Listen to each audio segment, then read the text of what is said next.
Si alguna vez te encuentras en una situación de escasez o supervivencia donde no puedas encontrar la ayuda de la civilización, busca unos alimentos que cumplan estas características. Primero de todo, buscamos alimentos con una alta densidad de nutrientes que nos aporten muchísimas calorías y al mismo tiempo los carbohidratos, las proteínas y las grasas necesarias para seguir con nuestro día a día. Segundo de todo, buscamos que los alimentos tengan una alta durabilidad, que sean resistentes a la descomposición obviamente, pero al mismo tiempo que puedan aguantar sin ser refrigerados.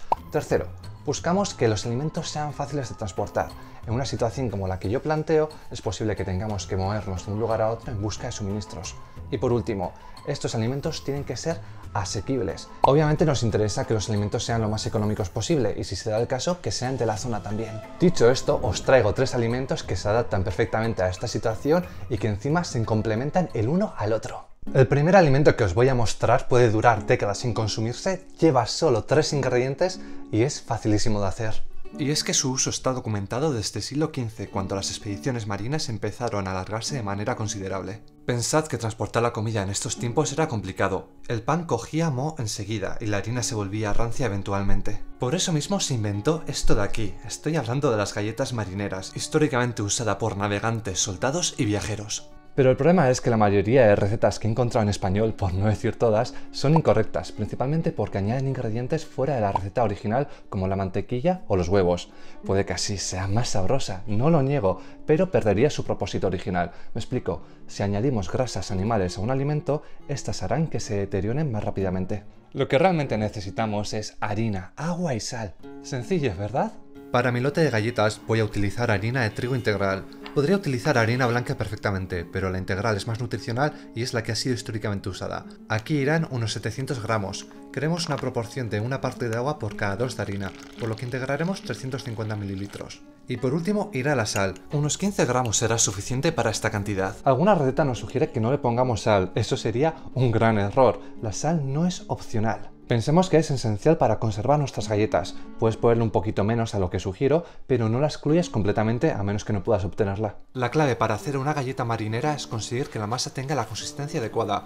Una masa demasiado seca se deshará, y la masa que esté demasiado húmeda será pegajosa y difícil de trabajar, y dará lugar a una galleta que se parte y se desmorona debido al vapor que se libera durante el horneo. Si amasamos a mano es una tarea sencilla, no llevará más de 10 minutos. Puntos a considerar. Depende de la harina, puede que se tenga que integrar un poco más de agua si la masa sale muy seca, o en el caso contrario, un poco de harina. Mi masa sigue algo húmeda después de los 10 minutos, y solucionarla es tan fácil como añadirle un poco de harina. Mirad, aquí la textura ya es perfecta, ni siquiera se pega a las manos y está completamente lista para ser trabajada. Prepara una superficie, ya sea una tabla de cortar grande o tu mesa, esparciendo en ella harina para evitar que se pegue. Sacamos la bola y ahora podemos seguir 2 estrategias. Hacer las galletas redondas o cuadradas. Las redondas son la forma más antigua de prepararlas y se utilizó sobre todo en la navegación y en los barcos. Y las cuadradas se empezaron a fabricar de forma masiva durante la Guerra Civil estadounidense. Eso sí, las dos son sencillísimas de hacer. Para las cuadradas aplanamos con cuidado la masa para que quede lo más uniforme posible. A nivel general queremos que la masa esté entre el medio centímetro y el centímetro de grosor. Demasiado espesa y no se secará correctamente, demasiado delgada y se romperá con facilidad. Cuando ya tengamos una forma rectangular, ya solo nos quedará recortarlas para darle la forma adecuada. Recortamos los bordes para dejarlas bonitas y no os preocupéis por el sobrante, lo integraré a la otra masa para hacer las galletas redondas. Una intersección vertical, otra horizontal y listo. Estarán listas. La otra manera de hacer galletas es aún más sencilla. Cogemos una bola de la masa, lo aplanamos con las manos dándole una forma circular que sea lo más pareja posible y listo. Ya la podemos transferir a nuestra bandeja de horneado. Ahora viene un paso importante. Tenemos que perforar con agujeros nuestras galletas. Esto cumpliría 2 funciones. Dejar escapar el aire para que las galletas no burbujeen ni suban y ayudarnos a partir la galleta más fácilmente una vez estén duras. Horno precalentado a 190 grados y para adentro quemar las galletas. A continuación, a los 30 minutos vamos a tener que sacarlas para darles la vuelta. Lo haremos de una en una y con cuidado de no quemarnos las manos. Como veis, podemos empezar a apreciar cierto tostado. 30 minutos más por el otro lado y listo, ya tendríamos las galletas. Esta es su pinta, y como veis se ven bastante bien. Para hacer que las galletas duren lo máximo posible, tenemos que guardarlas en un recipiente hermético. Yo las voy a consumir bastante rápido, así que en esta caja de hojalata tendrían que estar sin ningún problema. Creo que todos de vosotros tenéis que saber a qué saben estas galletas, pero para darle un testeo... ¿Tan duras, crujientes? Nada de humedad dentro de ellas, de sal. Van bien.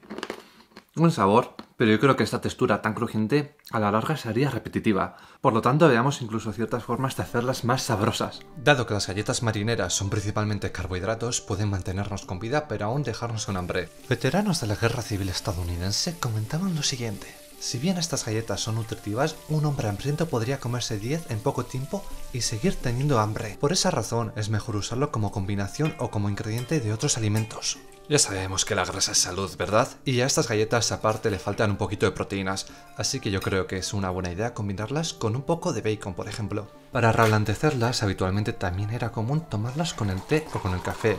Muy sencillo, untarlas durante un ratico, que se ablanden, y listo, las galletas ahora serán mucho más fácil de masticar. Primera receta vista. Están ricas de verdad, pero igual a alguno no le atrae la idea. Por eso mismo, ahora os traigo algo realmente sabroso. Mis barritas energéticas de supervivencia. Vais a ver que estas barritas son muy completas a nivel nutricional y aparte nos ofrecen cientos y cientos de calorías. Necesitamos 250 gramos de avena, nuestra fuente de fibra y carbohidratos complejos. 120 gramos de miel, su azúcar aumentará la vida útil de nuestras barritas. 250 gramos de mantequilla cacahuete, y ojo que no sea la americana, que sea 100% cacahuete sin ningún ingrediente extra. Y por último ya 100 gramos de almendras o tu fruto seco favorito, esto nos dará un aporte extra de grasas y proteína. Este paso es opcional, pero como veis estoy tostando las almendras. Si las pasáis por la sartén os van a quedar mucho más ricas. Bien, empezamos a montar las barritas. Primero de todo, echamos la miel en una cazuela. Al unísono añadimos la cantidad de mantequilla cacahuetes que he comentado, aunque puede ser que luego tengáis que añadir más. Llevamos la mezcla al fuego y con mucho cuidado la ponemos en baja temperatura. Tenemos que estar removiendo constantemente durante unos 5 o 10 minutos hasta que la mezcla consiga una consistencia parecida a esta. Si nos pasamos de tiempo, si no removemos constantemente o simplemente si el fuego está muy caliente, puede que se os quede esta consistencia. No estaría del todo mal, pero los ingredientes no se integrarían tan bien y las barritas serían más quebradizas. Una vez esté esto listo, vamos a triturar las almendras que os he mostrado antes. Si no tenéis una máquina para triturar, podéis utilizar un cuchillo, pero buscamos unos trozos pequeñitos como estos de aquí. Es hora de mezclar todos los ingredientes. Como veis, a mí la masa se me ha pasado un poco, pero no pasa nada, se soluciona fácil. Primero de todo, ingrediente opcional, un poco de chocolate triturado. Esto nos va a aportar un poco de azúcar para conservarlas mejor y las va a hacer mucho más sabrosas. Con 100 gramos sería suficiente. Queremos introducir los ingredientes poco a poco para que la masa no se sature. Ahora van las almendras. Lo mismo de antes, mezclar hasta que esté de forma uniforme. Avena que va para adentro y cuando esté todo completamente integrado sí que nos tenemos que fijar en lo siguiente. El tipo de miel, mantequilla, cacahuete o la misma avena puede afectar mucho la consistencia. Yo os estoy dando unas proporciones en base a mi experiencia con mis ingredientes después de prueba y error. Si alguna vez os saliese una mezcla seca y quebradiza, que a mí me ha pasado como podéis estar viendo, solucionarlo es fácil. Iremos añadiendo mantequilla, cacahuete o miel al gusto para espesar la mezcla y hacer que los ingredientes se peguen mejor entre ellos. Hora de guardar la masa, y esto sí que sí es importante para que luego las barritas no se rompan. Las vamos a guardar en un tupper o un recipiente, pero para nada tiene que estar la masa suelta dentro.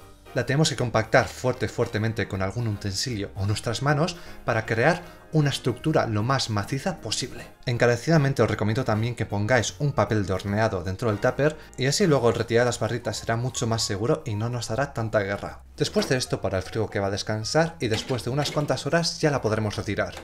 Ahora muchísimo cuidado al sacar la masa, no seamos brutos que no queremos romperla y de la misma manera con el cuchillo haremos un corte lo más limpio posible para que la barrita no parta. Esta es una sugerencia de presentación, podemos guardar la barrita en el mismo papel de horneado, atarla con un poco de cuerda y aquí mismo llevarla donde queramos, al monte, al campo o tener mejor controladas las raciones individuales. He salido a dar un buen paseo por el campo esta mañana y es que no he podido aguantarme las ganas y ya he empezado a comerme una de estas barritas porque están riquísimas, es una barbaridad lo bueno que está esto y estamos hablando de que quizás haya aquí perfectamente 500-600 calorías en una sola barrita, es una cantidad enorme y lo bueno que son súper compactas, la podemos meter en la mochila con cuidado y llevárnoslas a cualquier lado. Bien, hasta ahora por una parte hemos visto las galletas que pueden durar durante décadas si se conservan bien, pero que principalmente son carbohidratos, energía pura. Y aunque las barritas que hemos visto ahora sí que tengan más grasas, algo más de proteína también y muchos carbohidratos, no aguantan tanto. Aguantan una gran temporada gracias al azúcar, por ejemplo, pero yo creo que no sé si aguantarían 2 o 3 años. Quizás si lo guardamos en frío sí, pero de lo que hemos hablado hasta ahora principalmente han sido los macronutrientes, los carbohidratos, la grasa y las proteínas, que cada una cumple su función, pero al final las tres se transforman en energía. De lo que no hemos hablado hasta ahora son los micronutrientes, básicamente las vitaminas y los minerales. Se encargan de que nuestro cuerpo funcione correctamente. Alimentos altos en micronutrientes serían la fruta, la verdura, pero el problema de estos es que no son grandes fuentes de calorías. Básicamente aportan poca energía y nosotros necesitamos esa energía. Así que alimentos que tengan micronutrientes y macro, calorías, un buen ejemplo sería quizás el queso, pero depende del tipo y las condiciones se puede llegar a deteriorar muy rápidamente. Mi alternativa, que yo encuentro buenísima, es esta de aquí. Carne deshidratada, que al final es una altísima fuente de proteínas, fundamental para que nuestro cuerpo no se deteriore, y al mismo tiempo tenemos un montón de minerales y vitaminas, por ejemplo, un montón de B12, fundamental, de hierro, de zinc y aparte está riquísimo. Sé que algunos de vosotros me vais a decir que la carne no es económica, por ejemplo, si la compramos ya preparada en el supermercado, como esta cecina, sí, es caro, tenéis razón. Pero si la hacemos nosotros mismos en casa, si la deshidratamos, como en el vídeo que hice yo sobre el jerky, que es muy sencillo de hacer, simplemente tenemos que coger un trozo grande de carne, que puede ser bastante más económico, y prepararlo por nuestra cuenta. En nuestra casa lo cortaríamos en trocitos finos, de unos 50 centímetros, y ya cuando tengamos una buena cantidad, lo podríamos marinar para que agarrase mucho más sabor. Luego, cuando esté marinado, quitarle todo el líquido sobrante y de ahí al horno. En el horno sí que lo queremos tener un buen rato, bastantes horas, a baja temperatura para que vaya perdiendo poco a poco cualquier signo de humedad, cualquier líquido y así nos aguante mucho más tiempo a largo plazo. Todo este proceso lo tengo grabado en un vídeo aparte que podéis ver, pero el resultado es este de aquí, una carne deshidratada sabrosísima. Como veis, el proceso no es nada complicado, lo podemos hacer por nuestra cuenta perfectamente, pero al mismo tiempo en una situación de supervivencia, si hubiésemos cazado, con suerte, un animal que nos diese mucha carne, es la forma natural, no sé, más intuitiva para conservar esa misma carne. Quiero decir, hacemos una hoguera y con el mismo humo la podemos conservar, la podemos deshidratar. Ojito que estoy preparando un vídeo de cómo hacerlo en un bosque, cómo ahumar la carne por nuestra cuenta, así que si queréis verlo no olvidéis suscribiros y si no perfectamente podéis ver el vídeo de cómo hice jerky en mi casa, que os lo voy a poner aquí arriba y en la descripción del vídeo.